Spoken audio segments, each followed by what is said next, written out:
നമുക്കിന്ന് ഒരു ഈസി ആയിട്ട് ഒരു പനീർ ബിരിയാണിന്നോ പനീർ റൈസെന്നോ എന്ത് വേണ്ടിക്കും പറയാം ഉണ്ടാക്കിയാലോ. ഇതാർക്കും വേണമെങ്കിൽ എളുപ്പത്തിൽ വെറും മിനിറ്റുകൾ വെച്ചിട്ട് ഉണ്ടാക്കാം. ഒരു പനീർ എടുക്കുക, കുറച്ച് പനീർ എടുക്കുക, അതിലേക്ക് ഉപ്പ്, മുളക്, മഞ്ഞൾ, ഗരം മസാല, പിന്നെ കുറച്ച് കോൺഫ്ലവറും കൂടെ ആഡ് ചെയ്ത് പിന്നെ ലെമൺ ജ്യൂസും കൂടി ഇട്ടിട്ട് നല്ലോണം അതൊന്ന് മിക്സ് ചെയ്തിട്ട് നമുക്കിത് മാറ്റി വെക്കാം. ആ മാറ്റി വെക്കുന്ന സമയം കൊണ്ട് നമുക്ക് ഒരു 20 മിനിറ്റ്സ് സോക്ക് ചെയ്ത ബസ്മതി റൈസ് നമുക്ക് കുക്ക് ചെയ്തെടുക്കാം.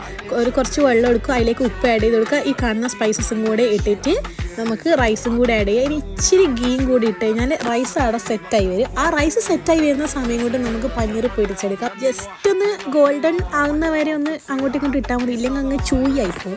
എന്നിട്ട് നമുക്ക് ഉണ്ടാക്കി വെച്ച റൈസിൻ്റെ മേലേക്ക് ഇതങ്ങ് ഇട്ട് കൊടുക്കുക. പിന്നെ കുറച്ച് ഫ്രൈഡ് ഓണിയൻസ് ഓപ്ഷനിൽ മാത്രമാണ്, ഉണ്ടെങ്കിൽ മാത്രം ഇട്ട് കൊടുത്താൽ മതി. കുറച്ച് മല്ലിച്ചപ്പും കൂടി ഇട്ട് കഴിഞ്ഞാൽ അതാണ് സെറ്റായി. ഹെൽത്തിയാണ്, നല്ല പ്രോട്ടീൻ റിച്ചായ റൈസാണ്. അപ്പോൾ എല്ലാവരും ഉണ്ടാക്കി വെക്കുക. അപ്പോൾ അത്രയും